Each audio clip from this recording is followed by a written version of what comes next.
اعوذ باللہ من الشیطان الرجیم بسم اللہ الرحمن الرحیم قال يا هارون ما منعك إذ رأيتهم ضلوا. پچھلی دفعہ جو پڑھا تھا اس کا صرف میں ترجمہ پڑھنے لگا ہوں تاکہ تسلسل سامنے رہے۔ اے میری قوم کے لوگوں، کیا تمہارے رب نے تم سے اچھے وعدے نہیں کیے تھے؟ کیا تمہیں دن لگ گئے ہیں یا تم اپنے رب کا غضب ہی اپنے اوپر لانا چاہتے تھے کہ تم نے مجھ سے وعدہ خلافی کی؟ انہوں نے جواب دیا، ہم نے آپ سے وعدہ خلافی کچھ اپنے اختیار سے نہیں کی۔ معاملہ یہ ہوا کہ لوگوں کے زیورات کے بوجھ سے ہم لد گئے تھے اور ہم نے بس ان کو پھینک دیا تھا۔ پھر اس طرح سامری نے بھی کچھ ڈالا اور ان کے لیے ایک بچھڑے کی مورت بنا کر نکال لایا جس سے بیل کی سی آواز نکلتی تھی۔ لوگ پکار اٹھے، یہی ہے تمہارا خدا، اور موسیٰ کا خدا موسیٰ اسے بھول گیا۔ کیا وہ دیکھتے نہ تھے کہ نہ وہ ان کی بات کا جواب دیتا ہے نہ ان کے نفع و نقصان کا کچھ اختیار رکھتا ہے؟ ہارون حضرت موسیٰ کے آنے سے پہلے ہی ان سے کہہ چکے تھے کہ لوگوں، تم اس کی وجہ سے فتنے میں پڑ گئے ہو۔ تمہارا رب تو رحمان ہے، پس تم میری پیروی کرو اور میری بات مانو۔ مگر انہوں نے اس سے کہہ دیا کہ ہم تو اس کی پرستش کرتے رہیں گے جب تک موسیٰ واپس نہ آئے۔ قال، تو حضرت موسیٰ علیہ السلام نے ارشاد فرمایا، یا ہارون، اے ہارون، ما منعک، ما کس چیز نے، منع کیا، کا آپ کو، کس چیز نے آپ کو منع کیا؟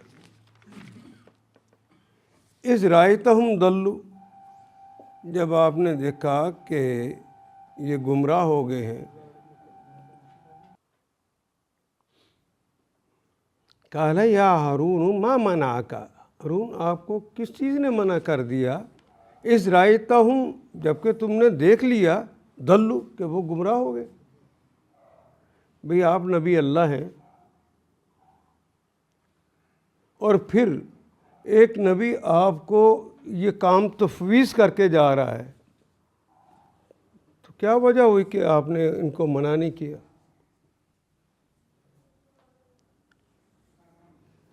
اللہ تتبعانی، کہ وہ میری اطاعت نہ کرے۔ کس چیز نے منع کیا تھا آپ کو؟ فعصیت امری، تو کیا تم نے میرے حکم کی خلاف ورزی کر ڈالی؟ یہ ایک سوال تھا جو حضرت ہارون سے کیا، اور اس کے اوپر یہ بھی سختی کی کہ تم نے میرے حکم کی نافرمانی بھی کر ڈالی۔ تمہیں کہہ کر گیا تھا ان کی دیکھ بھال کرنا، تمہیں یہ بھی کہہ کر گیا تھا کہ یہ جو فتنہ پرور لوگ ہوتے ہیں ان سے بچ کر رہنا، میری قوم کی حفاظت کرنا۔ تو کیا حفاظت کی؟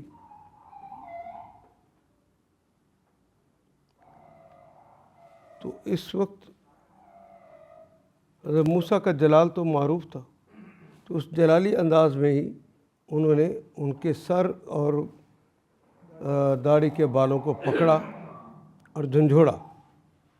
قال يا ابن أم لا تأخذ بلحيتي ولا برأسي إني خشيت أن تقول فرقت بين بني إسرائيل ولم ترقب قولي. قال یا ابن ام، او میری ماں کے بیٹے، اے میری ماں کے بیٹے، لا تاخذ بلحیاتی، میری داڑھی سے نہ پکڑ، مجھے داڑھی سے نہ پکڑ کھینچ، ولا براسی، اور نہ ہی سر سے، انی خشیت، خشیہ یخشا، اردو میں بھی کہتے خشیت الہی، انی خشیت، میں ڈر گیا ہوں، ان تقولا، حضرت ہارون کہتے ہیں میں تو اس بات سے ڈر گیا تھا کہ اگر میں نے تھوڑا سا مزید کچھ کیا تو آپ کہیں گے فرقتا بین بنی اسرائیل، کہ بنی اسرائیل کے درمیان تم نے تفرقہ ڈال دیا۔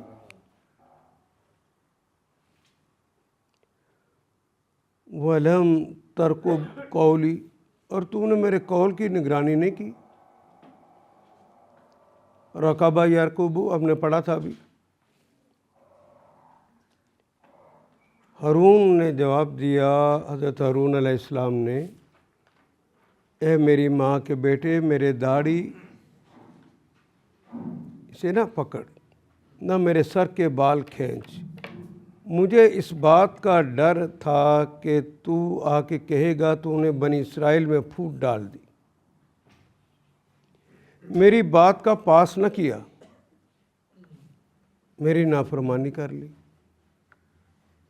قال ما خطبک یا سامری، اچھا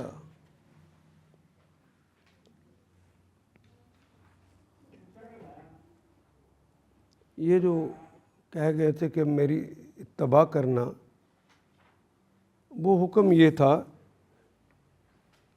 کہ وقال موسیٰ لأخیہ، حضرت موسیٰ نے اپنے بھائی سے کہا تھا ہارون اخلفنی، میرے بعد خلافت کا حق ادا کرنا، اخلفنی جو میں کرتا ہوں وہ تم کرنا، میری جانشینی کرنا۔ تو پورے اختیارات دے کے گئے تھے۔ فی قومی و اصلح ولا تتبع سبیل المفسدین، مفسدین کے رستے کو اتباع نہ کرنا۔ تو گویا انہیں پتہ تھا کہ مفسد ہیں یہاں پر۔ تو اصل مسئلہ یہ تھا کہ انہوں نے تو اپنے طور پر پوری کوشش کی، سمجھانے کی بھی پوری کوشش کی اور مفسدین کو روکنے کی بھی پوری کوشش کی، لیکن وہ ان کی قتل کے درپے ہو گئے۔ جب وہ قتل کے درپے ہو گئے تو اس کا مطلب اب باقی جو رہ جائے گا تو پھر تو امت کے اندر افتراق بہت بڑھ جائے گا۔ اس وقت ان کے دماغ میں یہ بات آئی کہ میرا تجربہ بھی تھوڑا ہے، بے شک میں بڑا بھائی ہوں، میرا تجربہ تھوڑا ہے نبوت کا، موسیٰ کا زیادہ ہے، وہ موقع کو سمجھ کر اس کو قابو پانے کی صلاحیت زیادہ رکھتے ہیں، اور ایک رعب اور دبدبہ بھی ان کے اوپر ان کا ہے۔ اور انہوں نے یہ ایک بات بھی کہی تھی کہ ہم اس پر بیٹھے رہیں گے بچھڑے پر اور اس کا ہی تکاف کریں گے حتیٰ کہ موسیٰ واپس آ جائے۔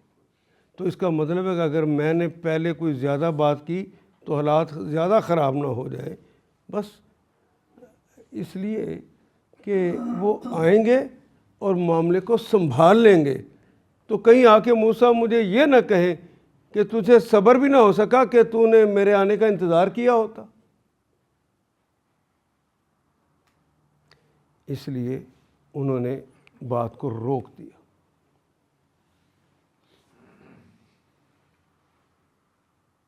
جب یہ بات سمجھ آئی تو قال فما خطبک یا سامری، سامری تمہارا کیا معاملہ ہے بھائی؟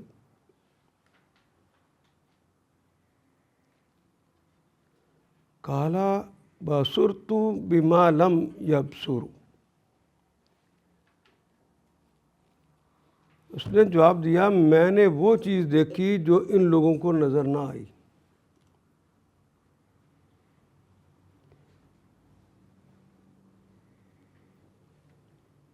فقبضت قبضة من اثر الرسول فنبذتها وكذلك سولت لي نفسی، کہنے لگا میں نے وہ چیز دیکھی جو ان لوگوں کو نظر نہ آئی، بس میں نے رسول کے نقش قدم سے ایک مٹھی اٹھا لی اور اس کو ڈال دیا، میرے نفس نے مجھے کچھ ایسا ہی سجایا تھا۔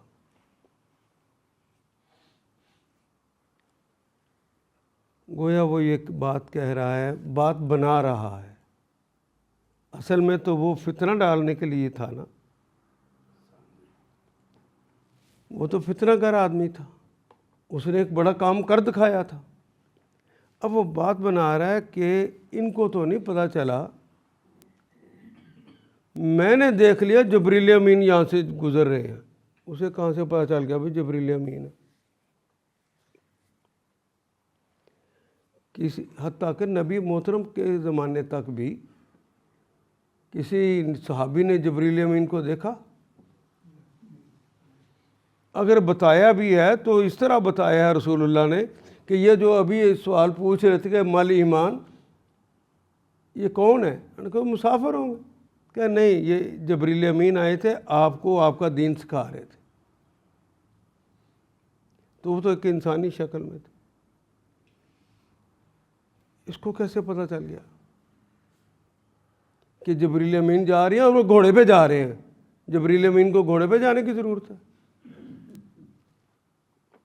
بات اس نے بنائی تھی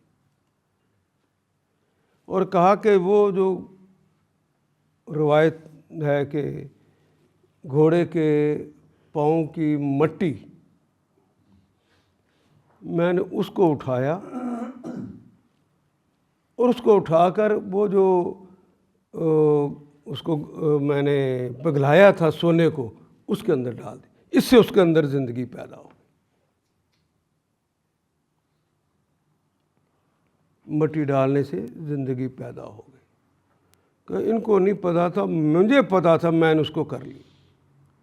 فَنَبَذْتُهَا، اس کو میں نے پھینکا، وَكَذَلِكَ سَوَّلَتْ لِي نَفْسِي، ایسا کرنے کا حکم تو مجھے میرے دل نے دیا تھا، میرے نفس نے کہا تھا ایسا کر لو، کیونکہ اس کے پاس کوئی چیز ایسی نہیں تھی کہ کس نے تمہیں حکم دیا، کیوں تو نے ایسا کیا، اس کے پاس کوئی جواب نہیں تھا۔ اس لیے انہوں نے کہا میرے نفس نے مجھے یوں سمجھایا تاکہ میری معذرت قبول ہو جائے۔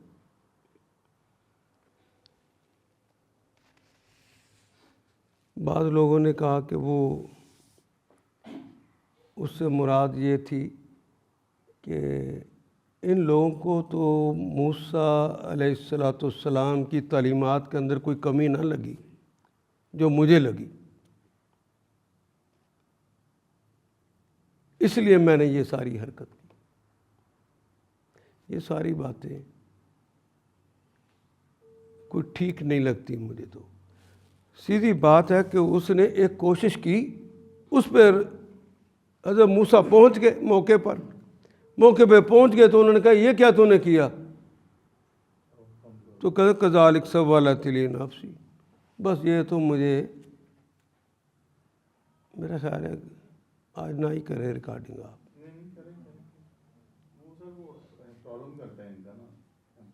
تو اس کے لیے میں کہہ رہا ہوں کہ اس کو ٹھیک کروا لیں پہلے۔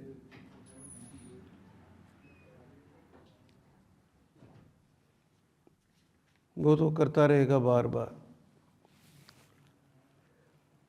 آپ یہ جو وقت تھوڑا ہے 15 منٹ ہے، آپ مجھ سے کوئی سوال کر کے اس کے اوپر کوئی رہنمائی لے لیں، یہ ورنہ تو خرابی ہوتی رہے گی بار بار، میں بار بار رک ہی رہا ہوں نا۔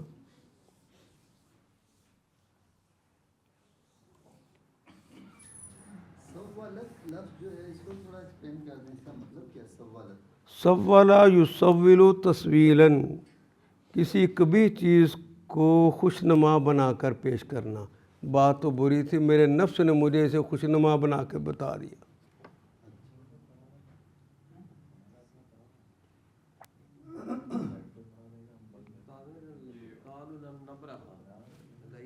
ہاں، براہ نبرہ کہتے ہیں کسی جگہ کو چھوڑنا، لن نبرہ ہم اس جگہ کو نہیں چھوڑیں گے. ہم ہاں لن آ گیا نا مستقبل میں نفی کے لیے.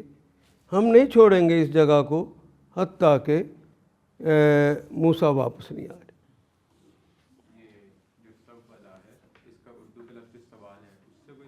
نہیں نہیں نہیں نہیں.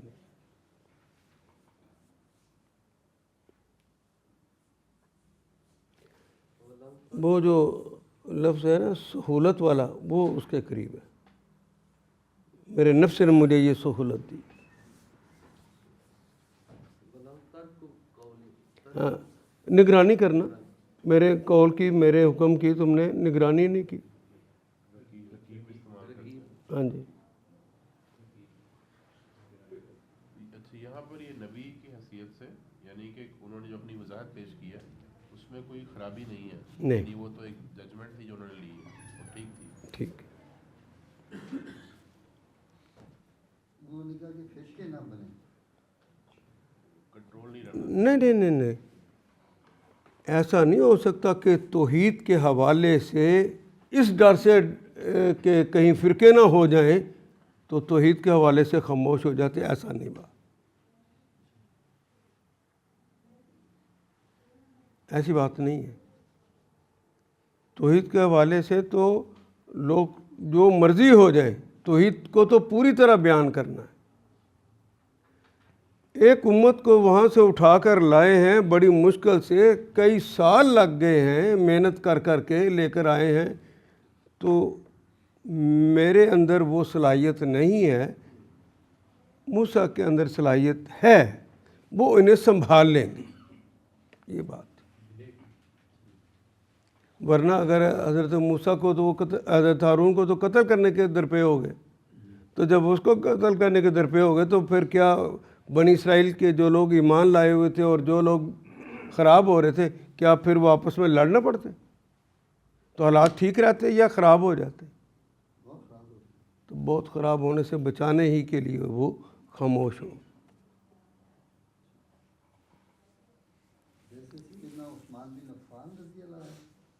کیا عثمان بن عفان کا کیا مسئلہ ہے؟ مطلب چاہتے ہیں کہ لڑائی نہ ہو میری وجہ سے خون خراب نہ ہو. وہ بھی خاموش بیٹھے ہوئے تھے گھر کے اندر.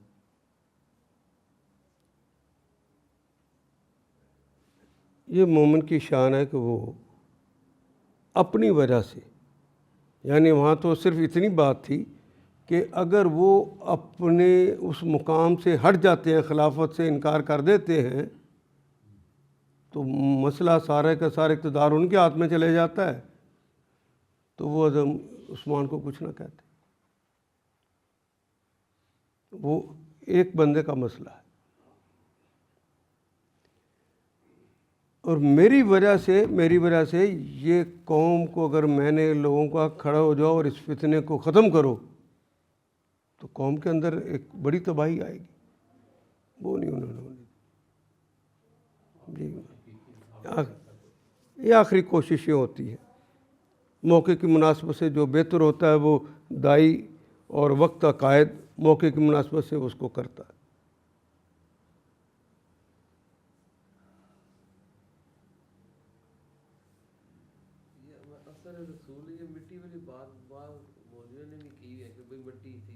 وہ بائبل میں ہے نا وہاں سے لیے. ایک بڑا سادہ سا مسئلہ ہے کہ جب رسول اللہ نے کہا کہ اگر اسرائیلیات میں سے کوئی چیز کتاب اللہ سے ٹکرا جائے تو دوسری چیز کو مت لینا, وہاں رک جانا. تو وہاں کی کوئی چیز اگر اس سے ٹکراتی ہوگی تو فائنل تو یہ ہے نا, تو اسی کو مانے. جی اسرائیلیات سے مراد یہ ہے کہ وہ روایات جو بائبل میں تورات میں موجود ہیں اور اس کے بعد جب نبی صلی اللہ علیہ وسلم اسلام لے آئے تو اسلام لانے کے بعد کچھ بنی اسرائیل کے لوگ بھی ایمان لے آئے, انہوں نے بھی اپنی اس زمانے کے علم کے مطابق کچھ روایات پیش کی. یہ جو روایات وہاں سے دی وہ اسرائیلی روایات کہلاتی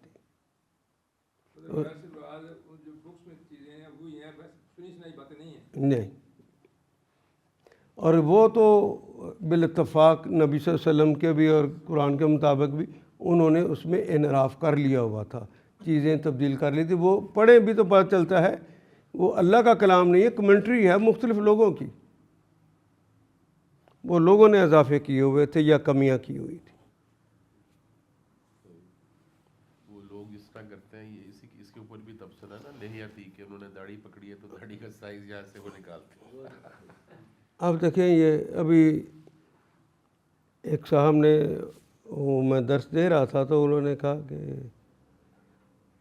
برسو آپ نے کہا کہ یہ ایک بالشت کہاں سے آ گئی، حضور نے تو نہیں بتایا.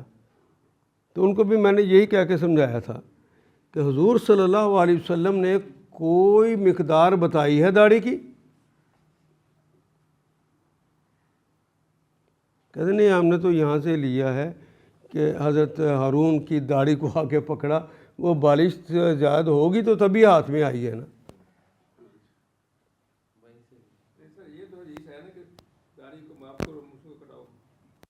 یہ کیا ہے؟ ایسے ہی منڈواؤ نہیں ہے، کٹواؤ، چھوٹا کرو. یہ لوگوں نے اس کے برعکس اس حدیث کا برعکس اس کا کہتے ہیں قیمہ کر دینا.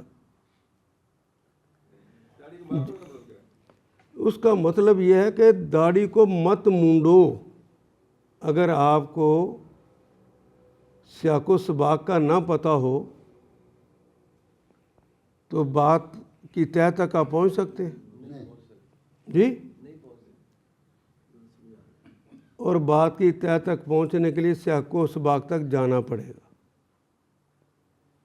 اور صحیح حدیث میں ہے کہ نبی اکرم صلی اللہ علیہ وسلم، یہ دوبارہ اس لہجے میں مجھ سے نہیں کہنا، آپ کو نقصان ہے، کیونکہ جب اس وقت تو آپ سمجھنے والی کیفیت میں نہیں تھے، اب آگے ہیں.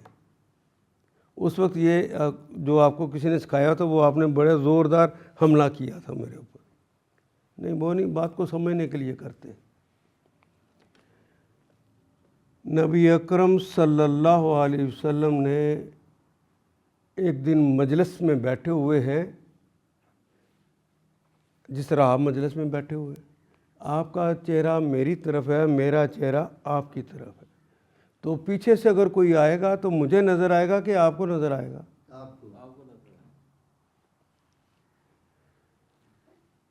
ادھر سے کچھ لوگوں کو آتے دیکھا.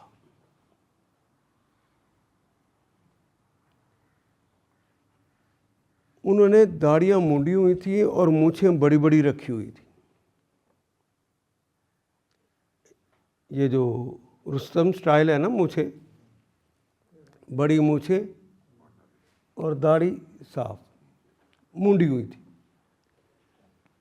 ان کو دیکھ کے نبی اکرم صلی اللہ علیہ وسلم کو اتنا برا لگا کہ آپ کا چہرہ مبارک باقاعدہ سرخ ہو گیا. پھر آپ نے ادھر سے رخ دوسری طرف کر لیا، رخ موڑ لیا. رخ موڑ کے یہ جملہ کہا،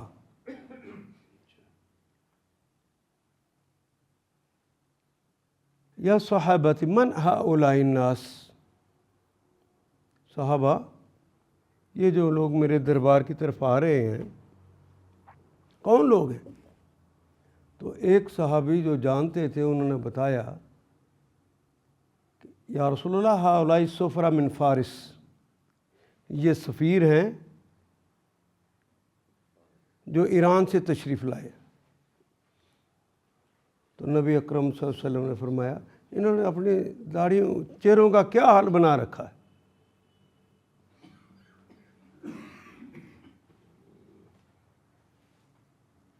داڑھیاں مونڈی ہوئی ہیں، مونچھیں بڑی بڑی، انہوں نے اپنے چہروں کا کیا حال بنا رکھا ہے. تو اس صحابی نے عرض کیا یا رسول اللہ ہکذا امیر من ربہم، ان کے عربی زبان میں رب کا مطلب بادشاہ بھی ہوتا ہے. رب کا مطلب گھر کا سربراہ بھی ہوتا ہے۔ تو ان کے بادشاہ نے انہیں ایسا ہی کرنے کا حکم دیا ہے۔ کہا تو سنو میرے رب کا بھی حکم ہے، واعفوا اللحیہ وقصوا الشوارب۔ یہ داڑھیوں کو مونڈنے کے مقابلے پہ کہا گیا کہ داڑھی کو معاف کرو، مت مونڈو۔ آپ کوئی بات سمجھ آئی تھی؟ نہیں کچھ سمجھ آئی تو نہیں، میں نے ورنہ ترمذی شریف کی ایک حدیث بیان کرتا ہوں۔ کانا یاخذ من لحیتہ من طولہا ومن عرضہا۔ نبی محترم صلی اللہ علیہ وسلم جب بال بڑھ جاتے تھے تو اس کے طول سے بھی اور اس کے عرض سے بھی، دونوں جگہوں سے وہ بالوں کو کاٹ دیتے تھے۔ یہ ترمذی شریف کی حدیث ہے، ساستہ میں ہے نا جی ترمذی۔ تو لوگ پہلے اپنا عقیدہ بناتے ہیں، پھر توڑ موڑ کے چیزوں کو اس کے اوپر فٹ کرنے کی کوشش کرتے ہیں۔ سرکار دو عالم صلی اللہ علیہ وسلم نے اشارتاً کنایاتاً بھی کسی کو نہیں کہا کہ داڑھی کا سائز یہ ہو۔ اس کے پیچھے قرآن حکیم کی ایک آیت ہے، ان اللہ جمیل، یہ حضور نے استعمال کی، فرمایا کہ ان اللہ جمیل و یحب الجمال، اللہ خوبصورت ہیں اور خوبصورتی کو پسند کرتے ہیں۔ حسن، خوبصورتی تناسب کا نام ہے۔ یہ بھی بات آپ کو ابھی شاید نہ سمجھ آئے، میں اس کو یوں سمجھاتا ہوں۔ ہمارے ہاں محاوراتاً بھی ہاتھی کی آنکھ کو سب سے چھوٹی آنکھ کہا جاتا ہے۔ کسی کا انسان کی آنکھ چھوٹی ہو نا تو اس کو طنز کے طور پہ ہاتھی دیا کھالا، گویا ہاتھی کی آنکھیں چھوٹی۔ آج جا کے چڑیا گھر میں ذرا ہاتھی کی آنکھ کو قریب سے دیکھے، ہاتھی کی آنکھ انتہائی خوبصورت آنکھ ہوتی اور بڑی آنکھ ہوتی۔ اگر وہ انسان کے جسم پہ لگی ہو، ہاتھی کی اگر انسان کے چہرے پہ لگی ہو، آپ نظر نہ ہٹا سکیں، وہ اتنے بڑے جسم کے اوپر چھوٹی لگتی ہے۔ تو حسن تناسب کی وجہ سے ہوتا ہے۔ وہی آنکھ انسانی چہرے پہ لگ جائے تو کمال ہو جائے، اور اس کی پلکیں خاص طور پہ جس کے اوپر میر نے شاعری کی ہے وہ بن جاتی۔ تو قد کے بڑے ہونے سے چھوٹے ہونے سے تناسب میں فرق آ جاتا ہے۔ تو آدمی کا قد 6 فٹ، 6.25 فٹ، 6.5 فٹ ہو تو اس کی داڑھی بڑی ہو، سینے سے کو اس نے بھرا ہو، بڑی خوبصورت لگے گی۔ عبدالرب رسول سیاف افغانستان کے کمانڈر تھے، آپ ان کو دیکھیں تو ان کی داڑھی ان کے حسن کو بڑھاتی تھی، دراز قد تھی۔ اتنی داڑھی 4.5 فٹ کا 4 فٹ کا بندہ رکھ لے تو خوبصورت لگے گی؟ اب تناسب نہیں رہا۔ اس لیے کہا ان اللہ جمیل و یحب الجمال، جو تمہارے چہرے پہ اچھی لگتی ہے، خوبصورت لگتی ہے، وہ رکھ لو۔ اللہ کو یہ خوبصورتی پسند ہے۔ اب میں بات سمجھا سکا کہ نہیں؟ نہیں ابھی تسلی نہیں نہ ہوئی۔ مجھے پتہ ہے ساری عمر بچے پڑھائے ہیں آپ جتنے۔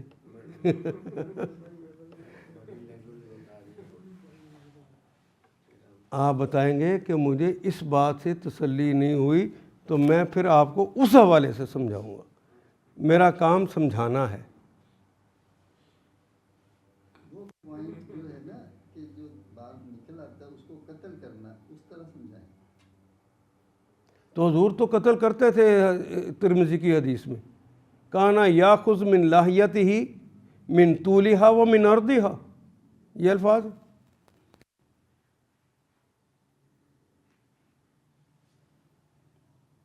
طول اور عرض سے کاٹتے تھے.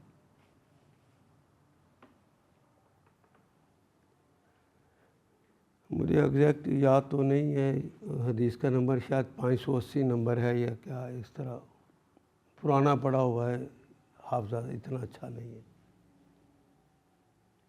ترمذی سے میں نکالیں گے تو مل جائے گی. ہم نے پہلے بنایا کہ ہم نے داڑھی کے بالوں کو نہیں کاٹنا، یہ عقیدہ بنا لیا. اب سارے دلائل اس کے اوپر اکٹھے کرنے شروع کیے. اس لیے پوچھا کہ واف الاحیاء کے اندر معاف کرنا ہے تو کاٹے کہاں سے؟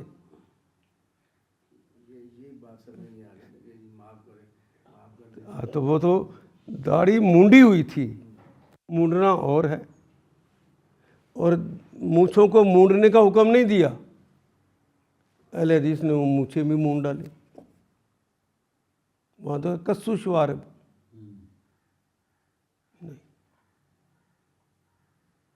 دین کو دین رہنے دیں. علماء کی باتوں کا نام دین نہیں ہوتا.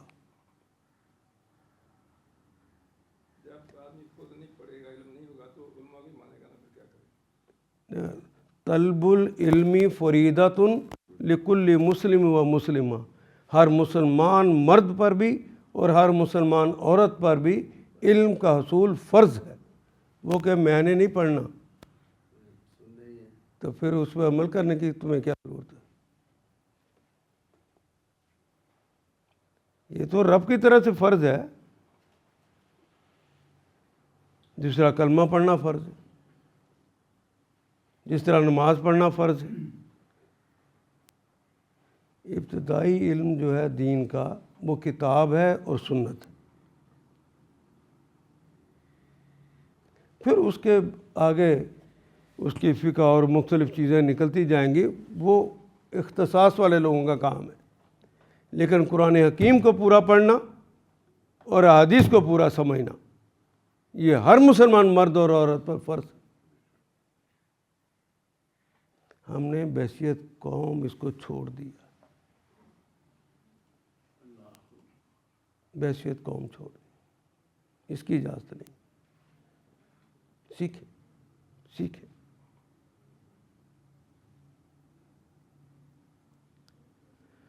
کوئی اور سوال جی؟ کچھ لوگوں نے نام رکھا تھا ساحر، تو یہ ایسا رکھنا ٹھیک ہے نام ساحر؟ مطلب جادو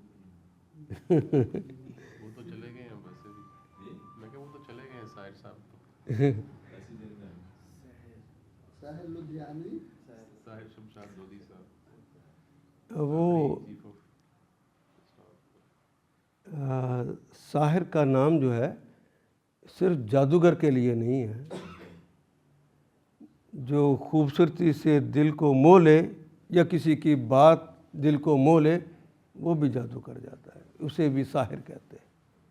خوبصورتی کے اعتبار سے بھی ساحر ہوتا ہے، عمدہ گفتگو کے اعتبار سے ساحر ہوتا ہے.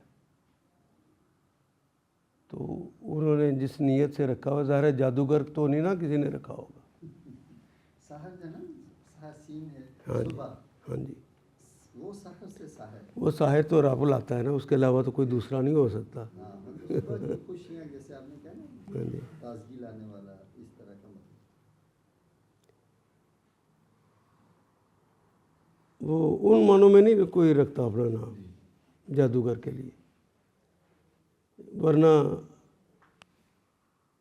عربوں کے یہاں آج بھی ہے کہ جو بچہ بڑا ذہین ہو نا تو اسے کہتے ہیں یا شیطان. شیطان مقصد نہیں ہوتا، یعنی اس سے مراد ہے کہ جس طرح اس کی ذہانت اور فطانت ہے، ایک چھوٹا کام کرتا ہے بڑے نتائج لے لیتا ہے، اس طرح یہ بچہ بھی بڑا ذہین ہے. یا شیطان. ہماری اردو ادب کے اندر لومڑی جو ہے وہ ایک اچھا کردار نہیں ہے، مکار. اور اس کے مقابلے پر عرب دنیا کے اندر پرانے نبی صلی اللہ علیہ وسلم کے زمانے میں بھی یہ سالب کا کلمہ جو ہے یہ بہت ذہین فتین اور معاملہ فہم کے لیے استعمال ہوتا ہے. ابھی بھی جو فصیح لغہ بولتے ہیں وہ کسی بڑے فتین کو دیکھتے ہیں, بڑے ذہین کو دیکھتے ہیں تو کہتے ہیں یا سالب.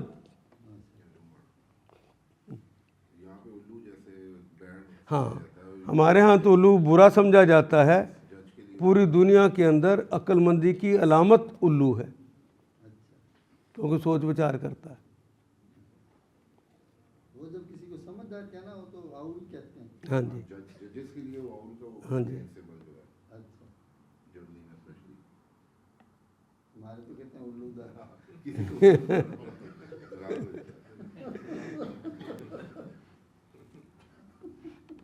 یہ ان کا سوال ہے کہ اگر کسی شخص کے چہرے پر داڑھی نہیں ہوتی جیسے فطری طور پہ اور چند بال آتے ہیں تو اسے کیا رویہ اختیار کرنا چاہیے؟ نبی اکرم, یہ سوال ہے کہ اگر کسی کے چہرے پر داڑھی نہ ہو تو چند بال اگاتے ہیں تو انہیں کیا کرنا چاہیے؟ نبی اکرم صلی اللہ علیہ وسلم کے ایک صحابی تھے, مجھے نام یاد نہیں رہا, ان کے صرف 2 بال تھے, وہ دونوں کو کنگھی کیا کرتے تھے تاکہ مجھے اس کا اجر. جی کنگھی میں بھی نہیں آتے ہوں گے 2 بال. نہیں, آ جاتے ہیں, آپ گھبرائیں نہیں, آپ کے ہوں گے تو وہ آ جائیں گے دونوں بھی.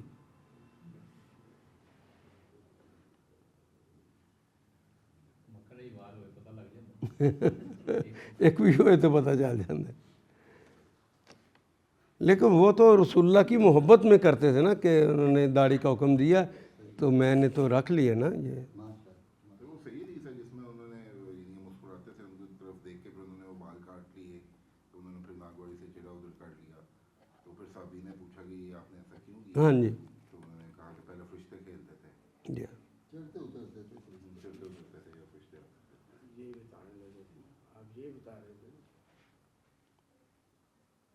تو 2 بال تھے ٹوٹل, کنگھی کرتے تھے.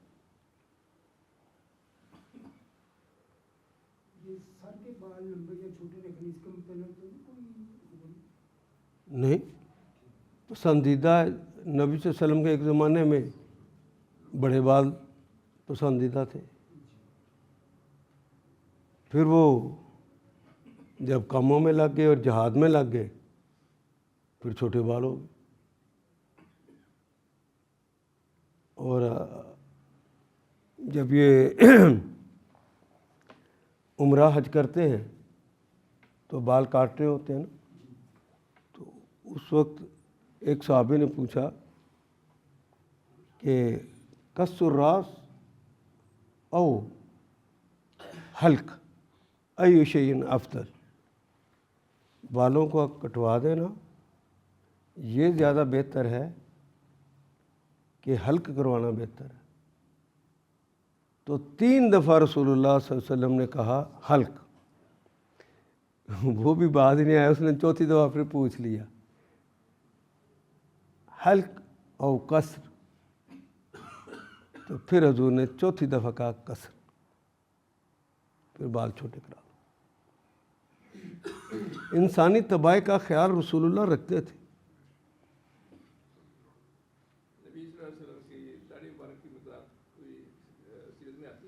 ہاں جی, بڑی آتی ہے. نبی صلی اللہ علیہ وسلم کی داڑھی مبارک سینے کو بھری ہوئی تھی, اور اس زمانے میں جو فیشن تھا ایگزیکٹ یہی فیشن تھا. یہ گستاخی نہ ہو تو سمجھانے کے لیے صرف بتانا, اس زمانے میں ابو جہل, ابو لہب, ابو سفیان کی بھی داڑیاں ایسی ہی تھیں. جی یہی داڑیاں تھیں, وہ اس زمانے کا فیشن تھا. اور اسی طرح امام بخاری, امام مسلم, جن لوگوں نے یہ ساری حدیثیں بھی اکٹھی کی ہیں اور بہت بڑا کام کیا, امام ترمذی, یہ جو پورا شمالی ترکستان ہے اور روس کا علاقہ ہے, اس کے لوگوں کی داڑیاں اس زمانے سے یہاں سے اس طرح اور پتلی، اور اس جگہ سے یہ جس طرح آپ نے کیا ہوا ہے یہاں سے صاف کرتے تھے۔ عرب نہیں ایسا کرتے تھے، عرب کے یہ صفائی ٹھیک نہیں ہے، یہ پورا رکھتے تھے، بھرپور داڑھی، یہ عربوں کا سٹائل تھا۔ یہ ظہیر الدین بابر آیا تو برصغیر کے اندر ہم نے اس داڑھی کو رکھا ہے، یہ علاقائی سٹائل ہے۔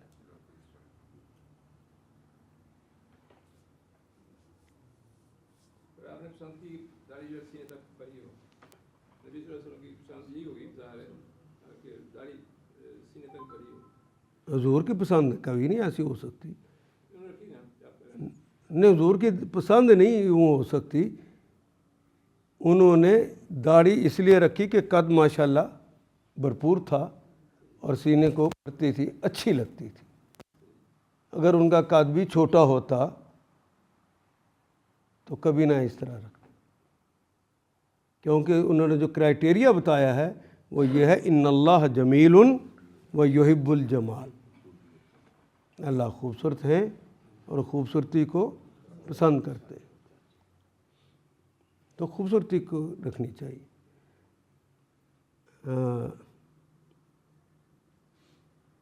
اچانک مجھے ایک حدیث یاد آ گئی،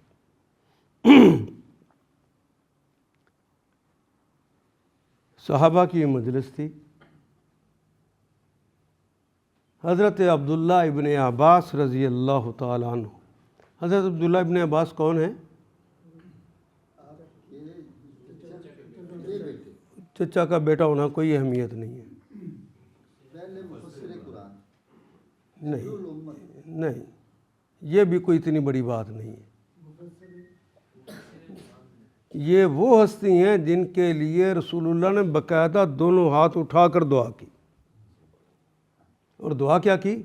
اللہم فقہہ فی الدین، اللہ اسے دین کا فہم عطا فرما دے، وعلمہ تاویل القرآن، اسے قرآن کی سمجھ عطا کر دے۔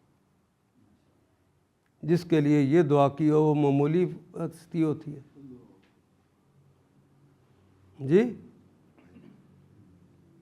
یہ مجلس میں بیٹھے ہوئے تھے، اٹھ کے گھر جانے لگے تو اپنا ماما اتارا، وہ پگ باندھتے تھے نا، اس پگ کو اتارا اور اپنے بال بنائے، پھر داڑھی کے بالوں پہ کنگھی کی،